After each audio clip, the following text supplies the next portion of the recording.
दोस्तों मेरा नाम रोहित और स्वागत है आप सभी को अपने YouTube चैनल बीसी सेंटर में। तो आज की इस वीडियो में आपको हम बताने वाले हैं मोस्ट इम्पॉर्टेंट क्वेश्चन। हमारा क्वेश्चन है स्वामी विवेकानंद जी के राजनीतिक विचारों का वर्णन करें।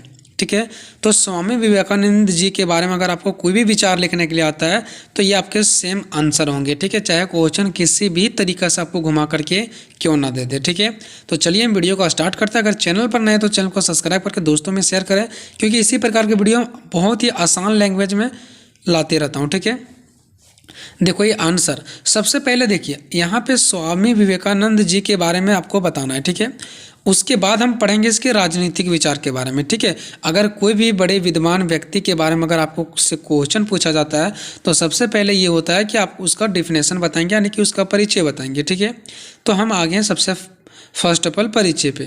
तो परिचय में देखिए क्या बताया गया है कि स्वामी विवेकानंद का जन्म 12 जनवरी 1863 को कोलकाता में हुआ। यहाँ से आपका एमसीक्यू क्वेश्चन भी बनेगा, ऑब्जेक्टिव टाइप्स के क्वेश्चन अगर आप डेट को याद रखेंगे। ठीक है, कि इसका जन्म 12 जनवरी 1863 को कोलकाता में हुआ। उनका घर का नाम यानी कि घर का नाम यानी बचपन का नाम, घर तरफ का नाम नरेंद्र दत्त था। ठीक है, उनके पिताजी जो थे वो श्री विश्वनाथ दत्त का निधन 1864 में हो गया था, यानी उसके पिताजी का नाम क्या था, श्री विश्वनाथ दत्त था। ठीक है, जिसका उसके पिताजी का निधन कब हो गया था, 1884 ईस्वी में हो गया था। ठीक है, जिसके चलते घर की आर्थिक दशा बहुत ख़राब हो चली थी, क्योंकि ये 1863 में जन्म लिए थे।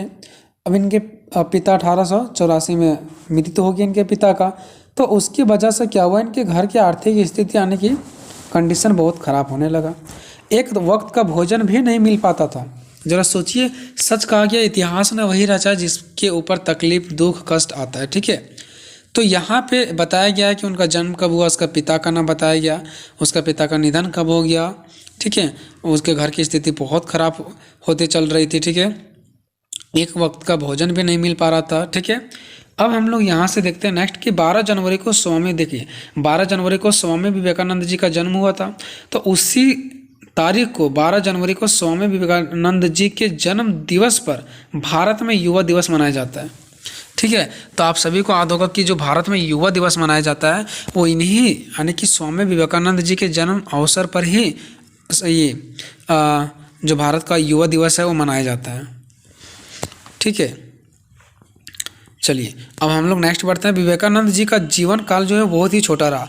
जो विवेकानंद जी थे उसके जो जीवन काल है ना बहुत ही छोटा रहा। क्यों रहा छोटा, क्योंकि देखिए आगे आपको बताया जा रहा है, ये ज़्यादा दिन तक इसका जीवन काल नहीं रहा, इसका जो जीवन काल है ना बहुत ही छोटा रहा। ठीक है, परंतु उन्होंने इस छोटे जीवन काल में ही संपूर्ण जीवन जी लिया। मतलब ये छोटा काल जिया ने बहुत कम समय तक इन्होंने जिया, लेकिन इन्होंने जो काम कर दिया ना वो कहा जाता है कि इन्होंने अपने जीवन काल का एक छोटा सा ही जिया, परंतु उन्हें इस छोटे ही जीवन में काल में इसने पूरा संपूर्ण जीवन को जी लिया।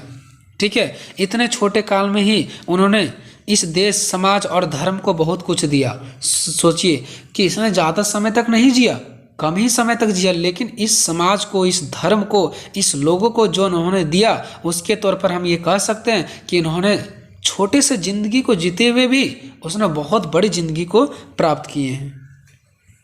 ये इनका परिचय हो गया दोस्तों। अब हम लोग देखेंगे स्वामी विवेकानंद जी के राजनीतिक विचार कि इनके विचार कैसे थे। अलग अलग मामले में अलग अलग प्रकार के हम लोग इसका विचार देखने वाले हैं। ठीक है, अगर देखिए दोस्तों चैनल पर नए तो प्लीज़ आपसे हाथ जोड़ के विनती है कि चैनल को आप लोग सब्सक्राइब करके वीडियो को लाइक करें और अच्छा सा कमेंट करें, क्योंकि आप लोगों के लिए मैं आसान क्वेश्चन को लाते रहता हूं। ठीक है, अगर कितना भी डिफिकल्ट उसका आंसर होता है मैं प्रयास करता हूं कि उसको बहुत ही आसान वे में मैं बता दूं। ठीक है, और भी अगर आप वीडियो देखना तो चाहते हैं, चाहे आप किसी भी यूनिवर्सिटी से तैयारी कर रहे होंगे, ठीक है, मेरा प्लेलिस्ट बना हुआ जाकर के आप लोग वहाँ पर देख सकते हैं। देखिए सबसे पहले स्वामी विवेकानंद जी जो मानते थे कि धर्म की राजनीतिक से गहरा संबंध है। ठीक है, विवेकानंद जी क्या मानते थे कि जो राजनीतिक है ना वो धर्म से गहरा संबंध है। मतलब राजनीतिक और धर्म एक दूसरे से क्या है, जुड़ा हुआ है। वे एक सक्रिय सन्यासी भी थे। जो स्वामी विवेकानंद जी थे वो एक सक्रिय क्या थे, सन्यासी भी थे। उन्होंने कार्यों से तत्कालीन राजनीतिक पर बहुत प्रभाव पड़ा। देखिए उनके कार्यों से, जो स्वामी विवेकानंद जी ने जो कार्य करके चल गए, जो हम लोगों के लिए कार्य किए, वो तत्कालीन राजनीतिक माने कि अभी के समय में उनका प्रभाव अभी भी देखने को मिलता है और बहुत बड़ा प्रभाव पड़ा है। हमारे समाज में, हमारे देश में, हमारे राजनीतिक के ऊपर किसके विचार? स्वामी विवेकानंद जी के विचार।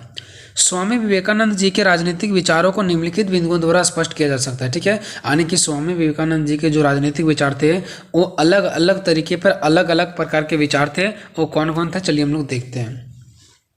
पहला है स्वतंत्रता संबंधित धारणा, यानी स्वतंत्रता के संबंध में जो हमारे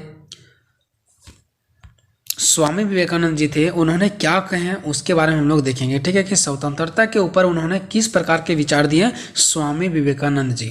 तो देखिए स्वामी विवेकानंद जी की जो एक महान देन है, देखिए स्वामी विवेकानंद जी जो हैं उनका एक क्या है, महान देन है, वह राजनीतिक क्षेत्र में स्वतंत्रता की अवधारणा, वे स्वतंत्रता को मानव विकास के मूल मंत्र मानते थे।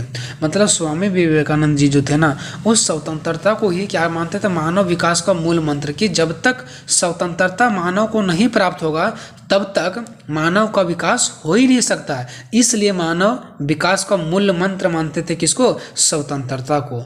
ऐसा कौन बोल रहे हैं, स्वामी विवेकानंद जी।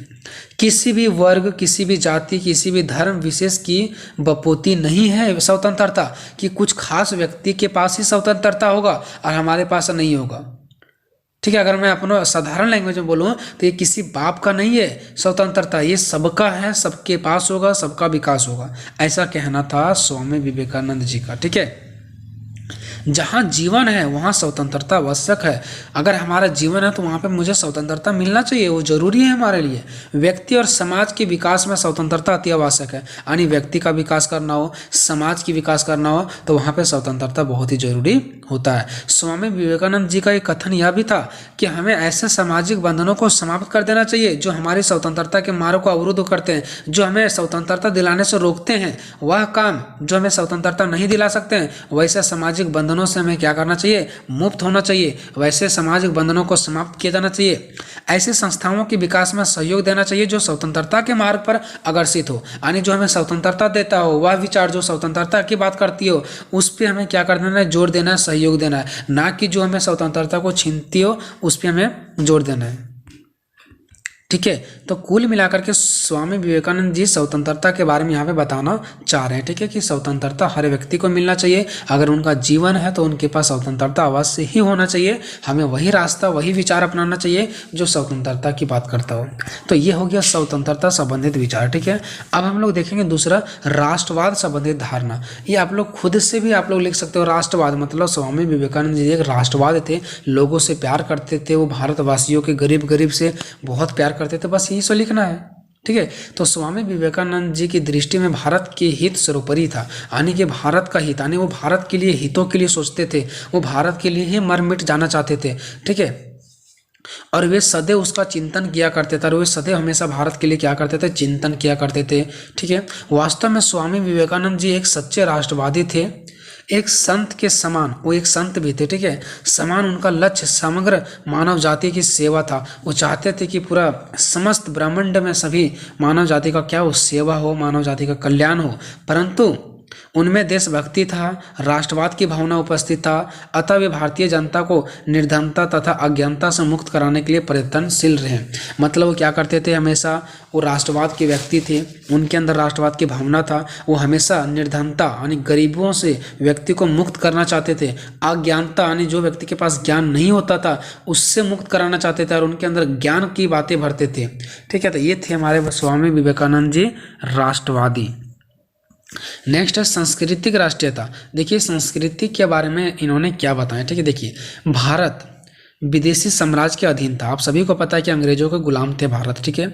और अंग्रेजों ने क्या किया, औपनिवेशिक सत्ता यानी वही अंग्रेजों ने उद्देश्य, अंग्रेजों का जो सत्ता था यानी जो यहाँ पे राजपाट करने के लिए आए थे, उसके उद्देश्य से भारत के गौरव और संस्कृति प्रतिष्ठा को नष्ट करना था। यानी कि जो अंग्रेज यहाँ पे इसलिए आए थे कि भारत की संस्कृति को, यहाँ के रीति रिवाज को सबको क्या करेंगे, नष्ट करेंगे और अपना हम लोग नियम कानून लागू करेंगे, ठीक है। वो चाहते थे अंग्रेजों।